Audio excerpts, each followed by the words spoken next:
जी जनाब, तो आज स्टार्ट करते हैं हम अगले स्टेप पे।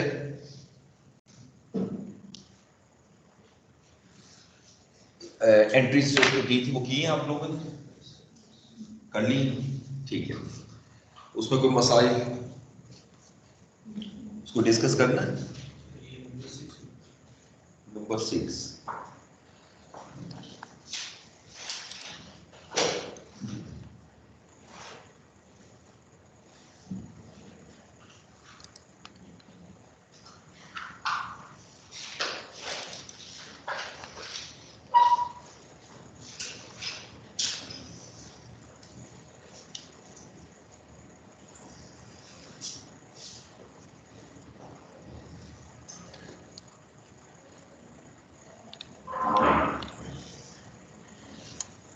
अच्छा, सोल्ड गुड्स वाले, sold goods to various customers for cash worth of stock was 21,000।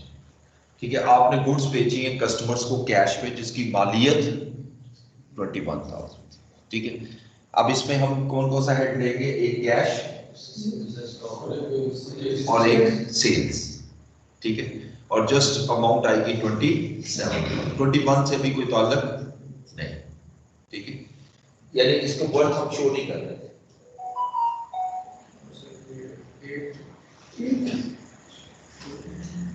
कौन सी? Number 8, sold goods to Munir Khan at 30,000 at a markup of 25%। यहाँ पे भी कॉस्ट चाहिए नहीं हमें तो सेल प्राइस चाहिए और सेल प्राइस गिवन है। ठीक है ना, तो यहाँ पर आपने गुड सेल किया मुनीर खान को 30,000 में, तो आपका एक अकाउंट रिसीवेबल होगा डेबिट और सेल्स क्रेडिट। और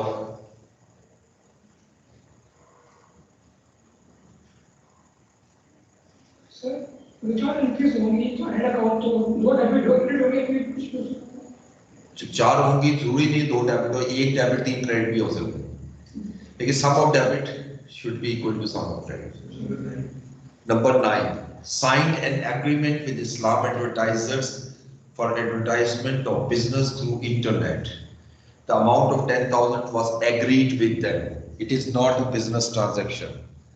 ठीक है, ये सिर्फ एग्रीमेंट हुआ है, ना कोई अमाउंट रिसीव हुई है और ना ही कोई अभी एडवर्टाइजिंग शुरू हुई है।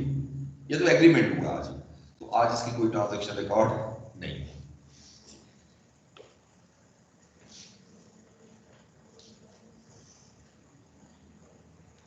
और बोलो।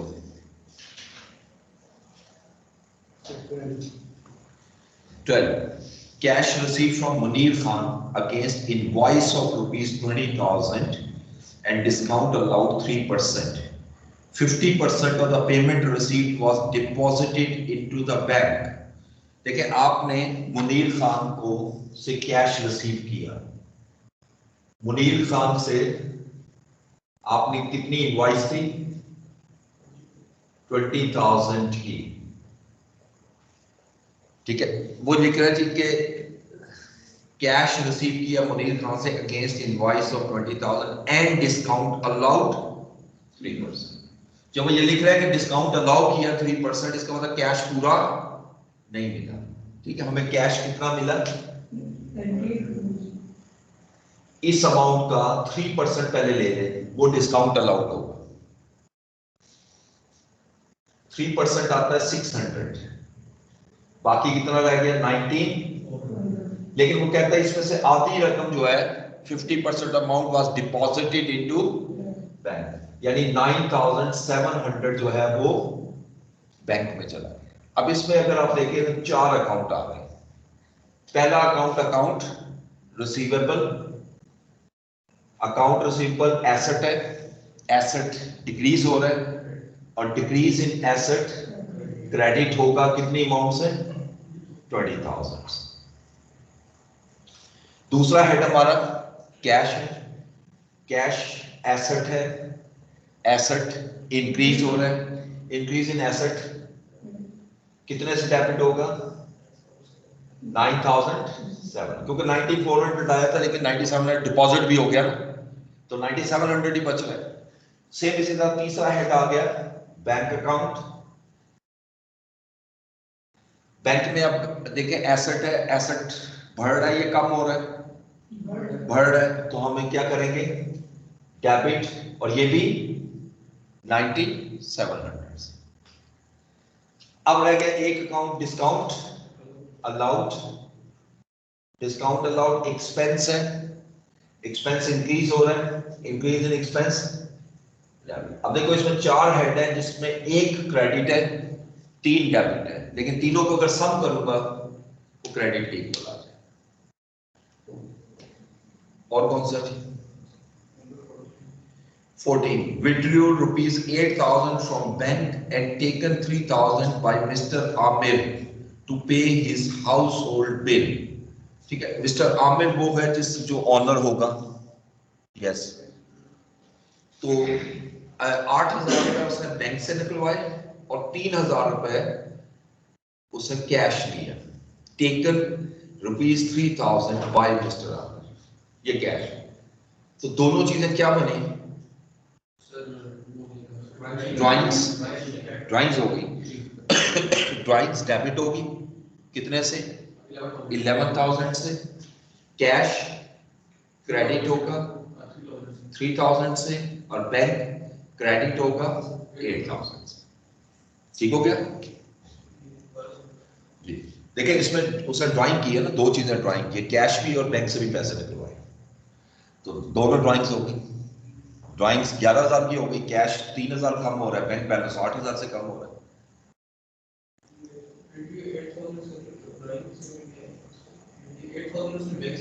हाँ तो बैंक से निकाला तो पर्सनल यूज के लिए निकाला।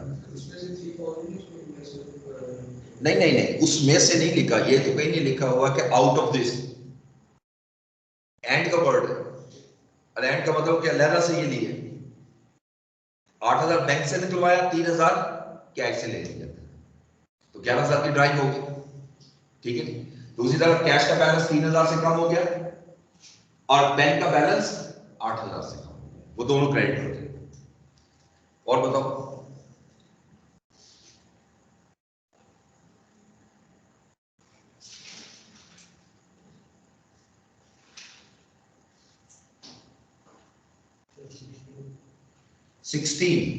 paid portion of loan of ₹9,000 along with interest of ₹1,000 to by check to bank।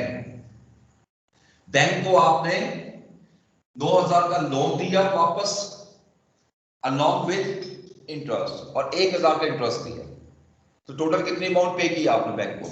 10,000। इसका मतलब कि इसमें बैंक का बैलेंस बढ़ रहा है, कम हो रहा है, तो क्या करूं? कितनी अमाउंट से? जी, बैंक बैलेंस कम हो रहा है बाय चेक। चेक के जरिए जब आप पेमेंट कर रहे हैं तो इसका मतलब बैलेंस कम हो रहा है। ठीक है, दूसरी तरफ आपका कौन सा हेड आ रहा है? बैंक तो हो गया, लोन पे कर रहे हो, लोन, ठीक है, बैंक लोन, लोन अब हमारा कम हो रहा है, लोन लायबिलिटी है, कम हुआ तो डेबिट 9,000 से, और 1,000 जो है वो आप क्या पे कर रहे हो? इंटरेस्ट एक्सपेंस है, एक्सपेंस डेबिट होगा बाय 1,000, ये पेमेंट।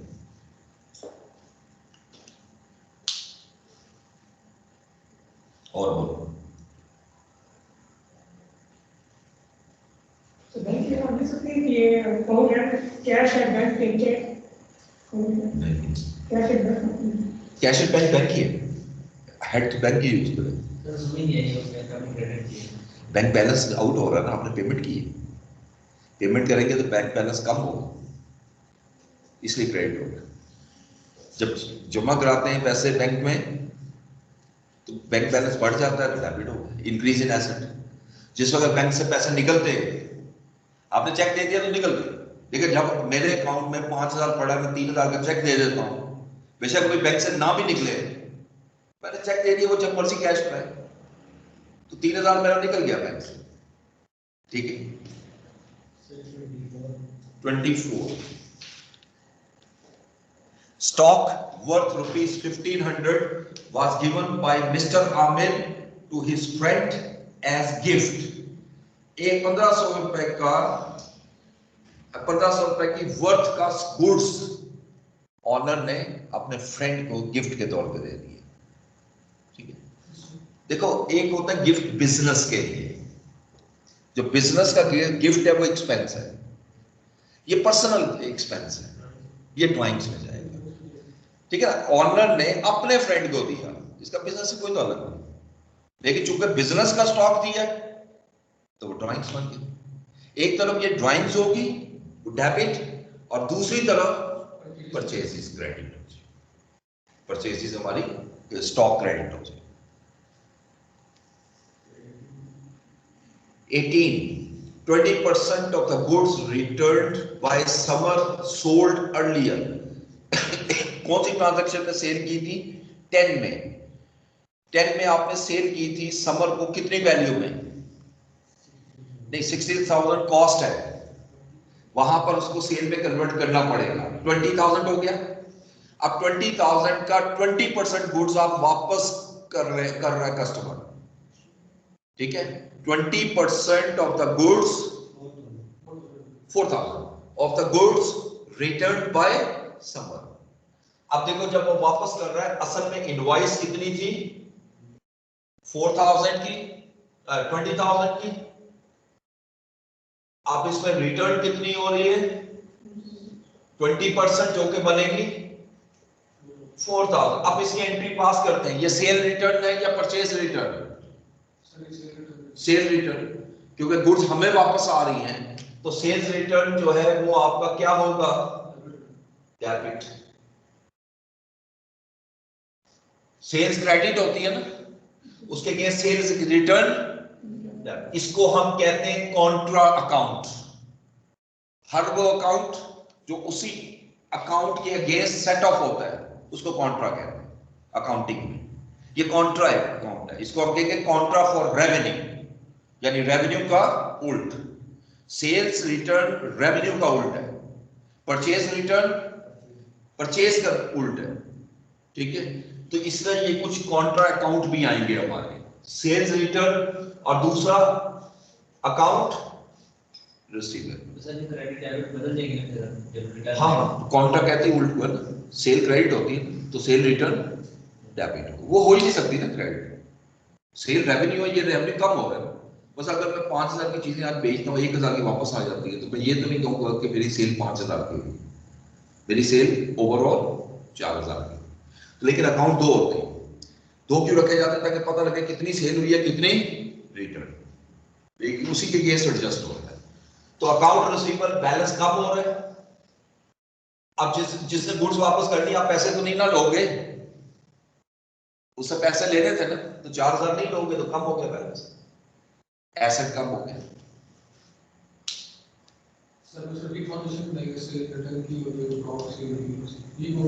हाँ जी, हाँ जी, सेल रिटर्न और अकाउंट रिसीवेबल। और बताओ।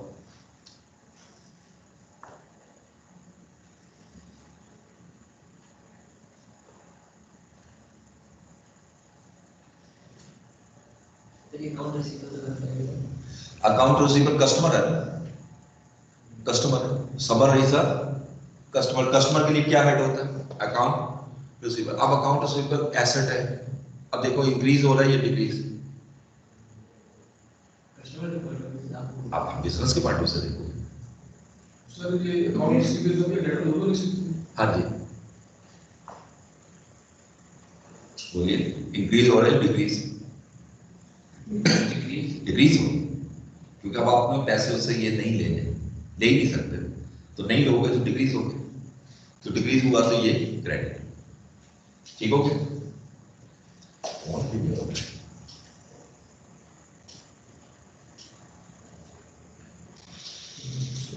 कैश फ्लो में लाइक कैश फ्लो ठीक है, लाइक कैश फ्लो जो जमाने में जैसे कैश फ्लो। हाँ कैश, ये तो डायरेक्ट है, स्कैन क्या है, ये डायरेक्ट है। और देखिए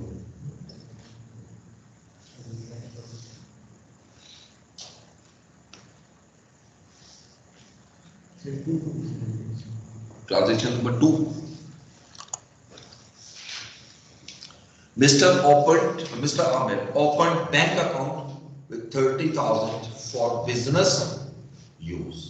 अब मिस्टर आमिर ने एक अकाउंट ओपन किया है, करंट अकाउंट बिजनेस के साथ। वैसे करंट का ऑप्शन नहीं लिखा हुआ है, लेकिन मैंने खुद बोला है बिजनेस में जो अकाउंट होता है वो करंट अकाउंट होता है। सेविंग बिजनेस में नहीं होगा, सेविंग आपके मेरे लिए होगा, बिजनेसमैन के लिए करंट अकाउंट, ठीक है। तो बेसिकली यहां पर अगर आप देखिए जब बैंक अकाउंट ओपन करते हैं तो करते क्या है, कैश जमा कराएंगे तो बैंक अकाउंट ओपन होगा। इधर एक अकाउंट तो हो गया बैंक का बैलेंस इंक्रीज हो गया, अकाउंट ओपन हो गया तो इंक्रीज हो रहा है, increase in asset debit bye, लेकिन दूसरी तरफ क्या चीज कम हो रही है, कैश। तो कैश हमारा क्रेडिट बाय 30,000। अब बताइए रिजल्ट भी तो था, आगे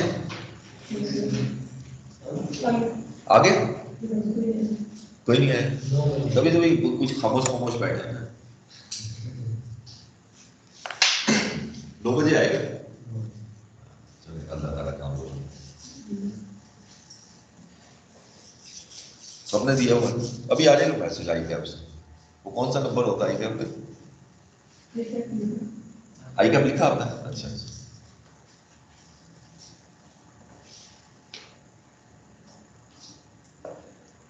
और जी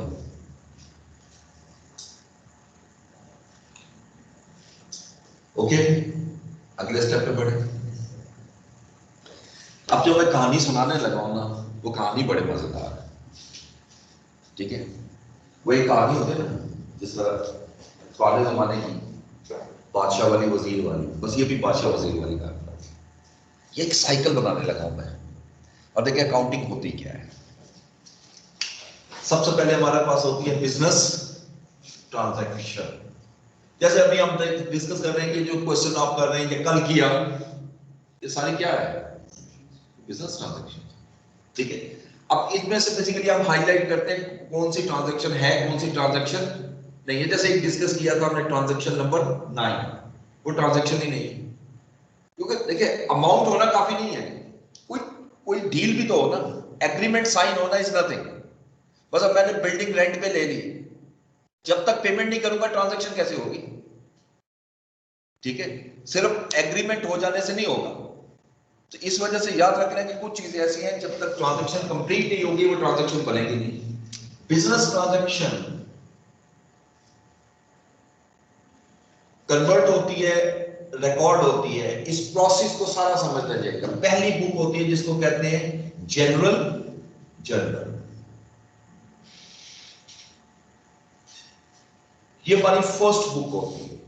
हमने बिजनेस अभी तो हम सीख रहे हैं ना क्या डेबिट होगा और क्या, ये रिकॉर्डिंग नहीं है, it is not called recording. Recording यहां से शुरू होगी।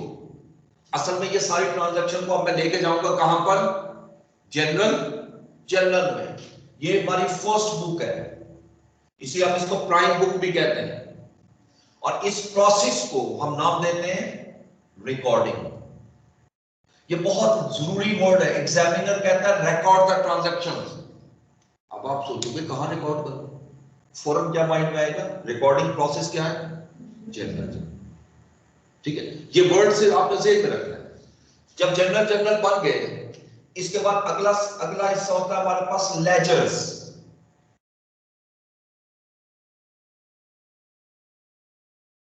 अब लेजर्स में पोस्टिंग कहां से होगी, कहां से आप इसमें लेकर जाओगे, जर्नल से। The process of transferring the general journal to ledger is known as posting. इस प्रोसेस को हम नाम देते हैं पोस्टिंग।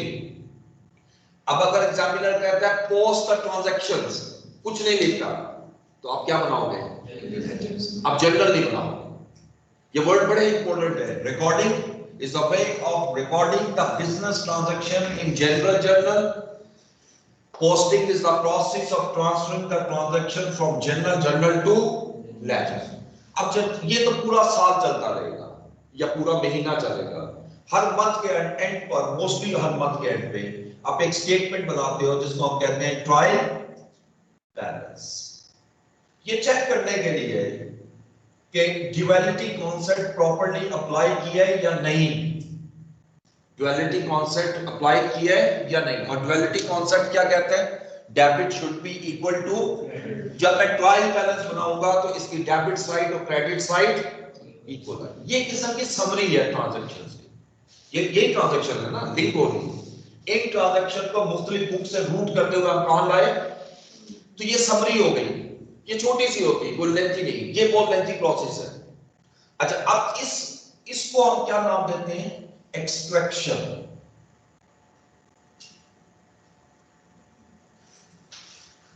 इस प्रोसेस को हम नाम देते हैं एक्सट्रैक्शन, यानी एक्सट्रैक्शन। अब वो कहते हैं एक्सट्रैक्ट द ट्रांजैक्शंस, तो मैं क्या बनाऊंगा, ट्रायल बैलेंस।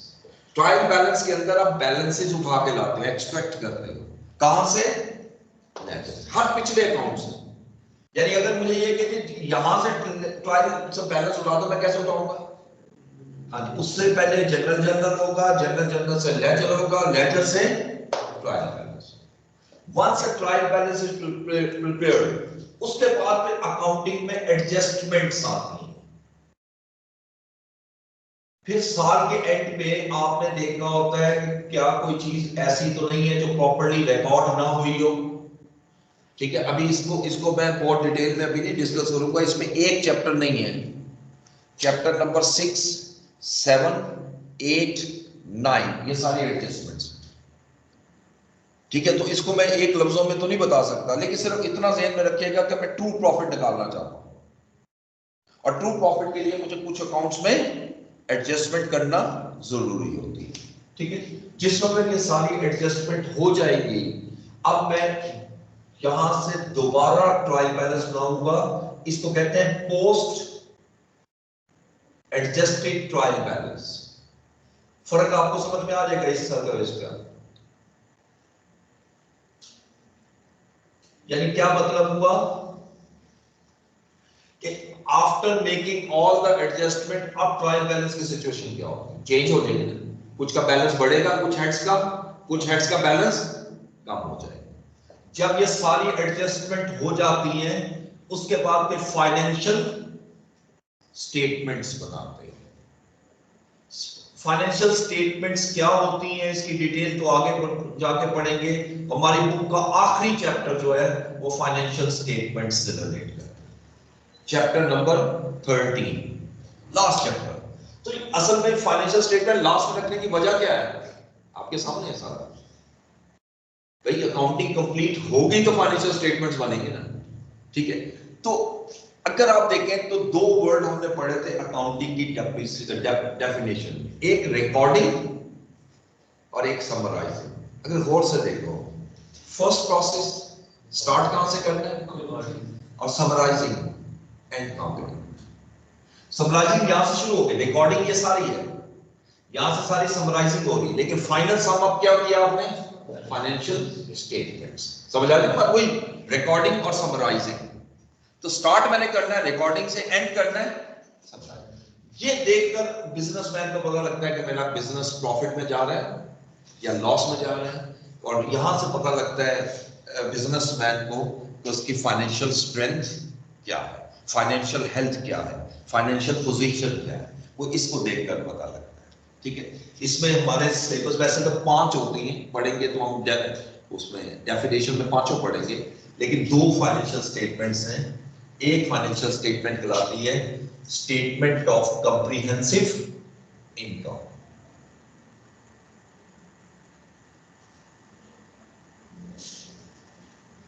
इसको मुख्तसर SOCI कहते हैं, पहला वर्ड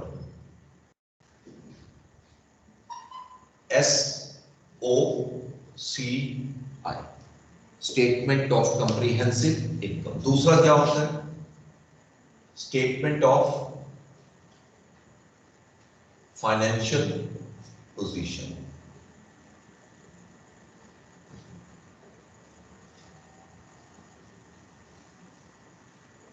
इसके पुराने नाम जो थे ना, वो भी कभी कभी एग्जामिनर यूज कर देता है, इसको इनकम स्टेटमेंट कहते हैं,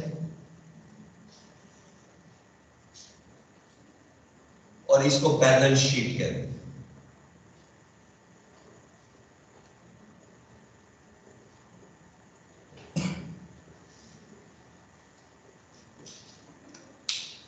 ठीक है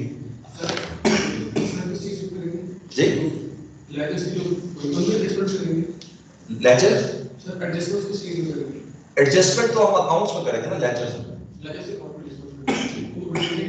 जी बिल्कुल।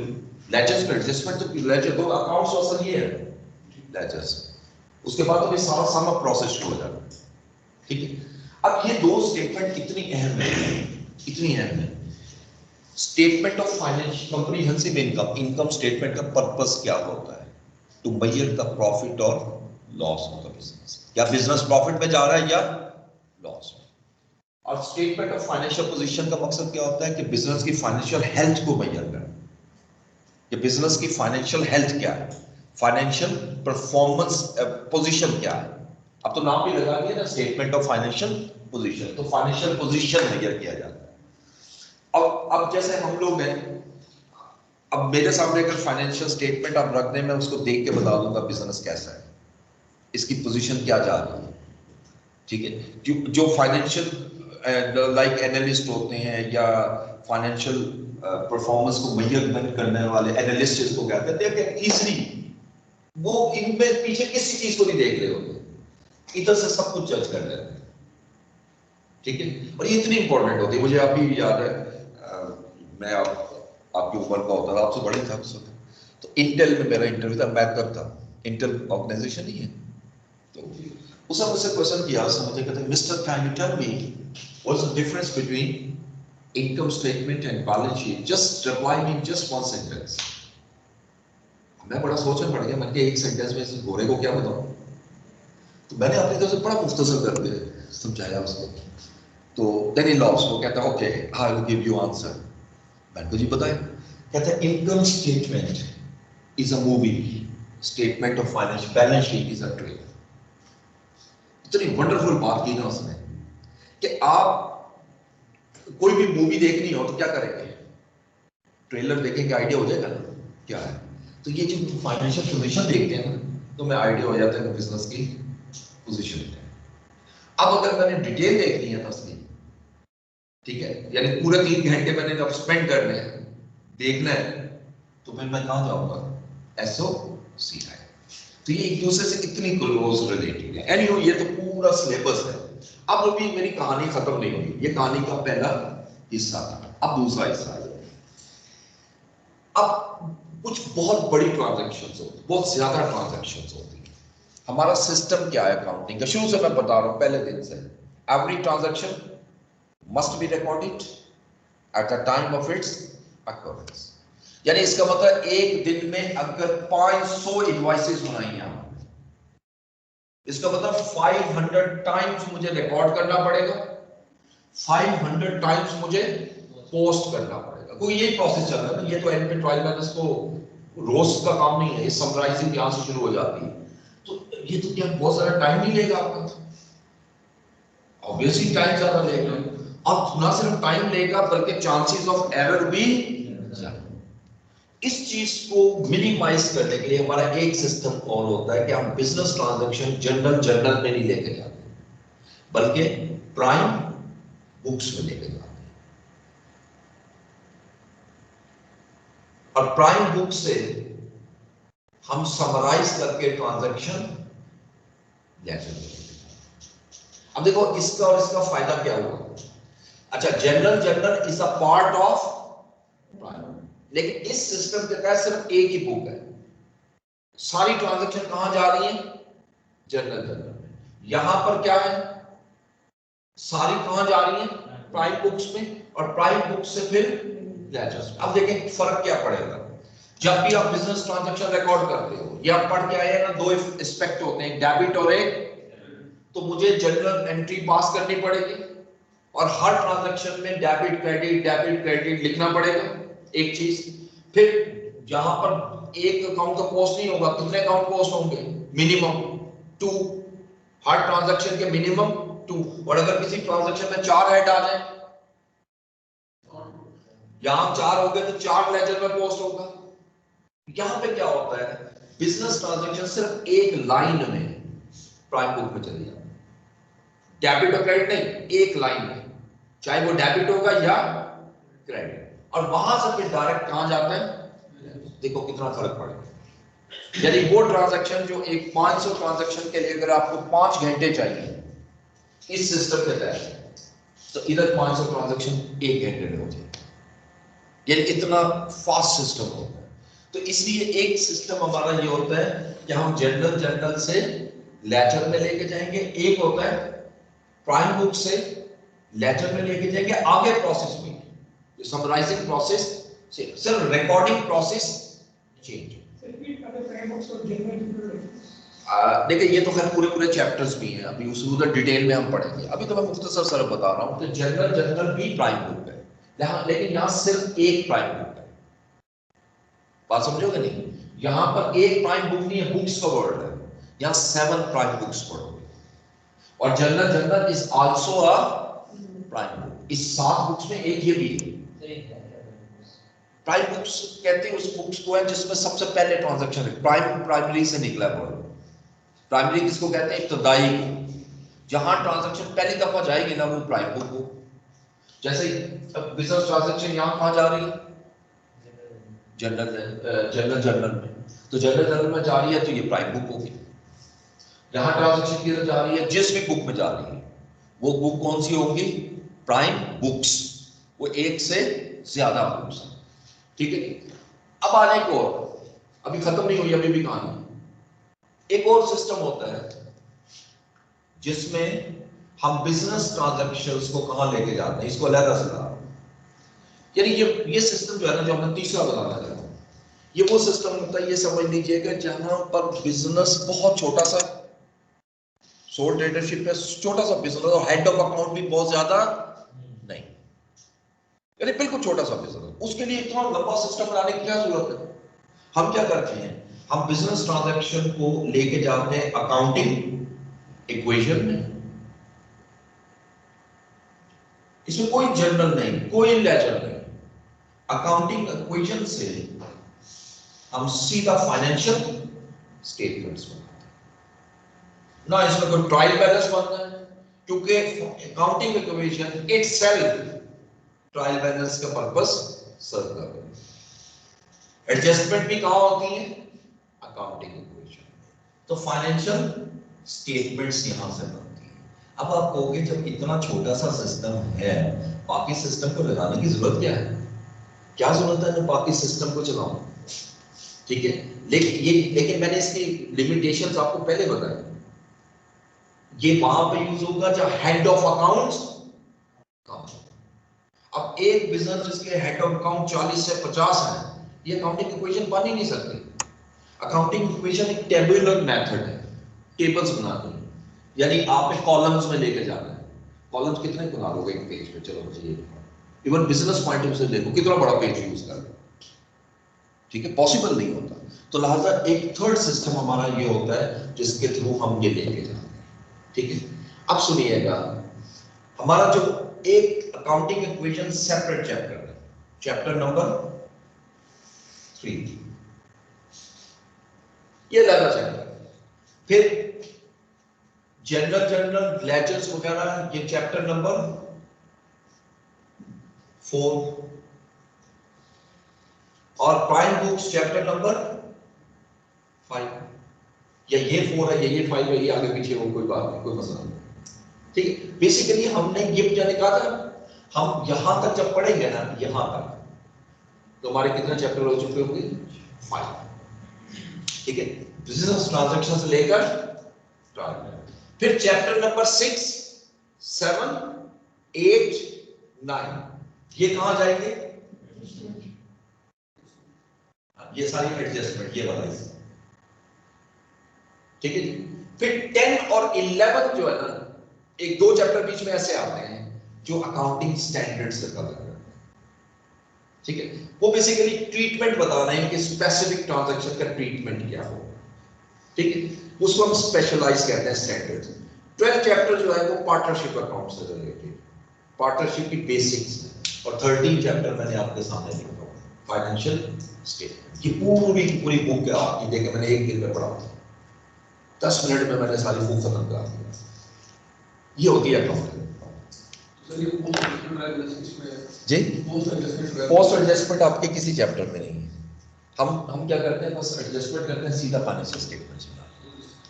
हम हमारे ये सिलेबस में कवर नहीं हो रहा, लेकिन वैसे प्रोसेस ये होता है कि पोस्ट एडजस्टमेंट होता है, वहां से फाइनेंशियल स्टेटमेंट वो F1 में पढ़ोगे पोस्ट एडजस्टमेंट। इंट्रो में कहीं हमें इसकी जरूरत नहीं, हम डायरेक्ट लेंगे, ठीक है। तो इस ये पूरा जो मैंने बनाया है ना, इसको हम नाम देते हैं, ये पूरा जो इसको कहते हैं अकाउंटिंग साइकिल।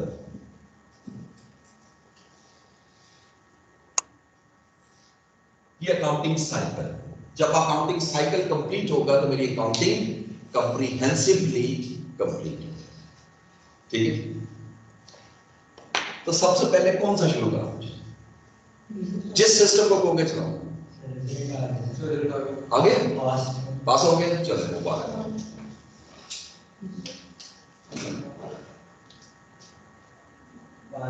पास हो गए, चले जी मुबारक, मुबारक हो जी।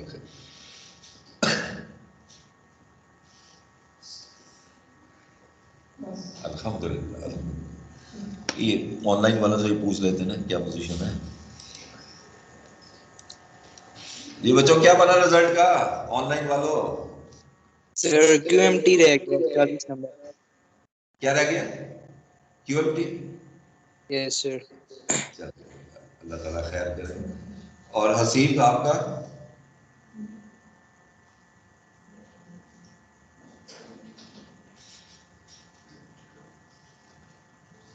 जी रोजीना आपका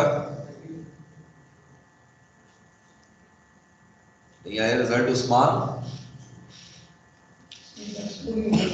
जी सर अभी चेक कर। अच्छा चले जी। उस्मान आपका आया रिजल्ट? यस सर पास है। चले अल्हम्दुलिल्लाह, मुबारक हो।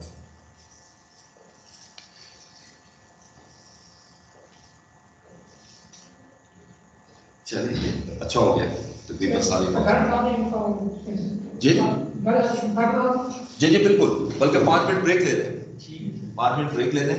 बच्चों 5 मिनट ब्रेक ले रहा हूँ, ये मैं ना रिकॉर्डिंग पॉज कर रहा हूँ, बल्कि स्टॉप करके दोबारा शुरू कर लेता हूँ।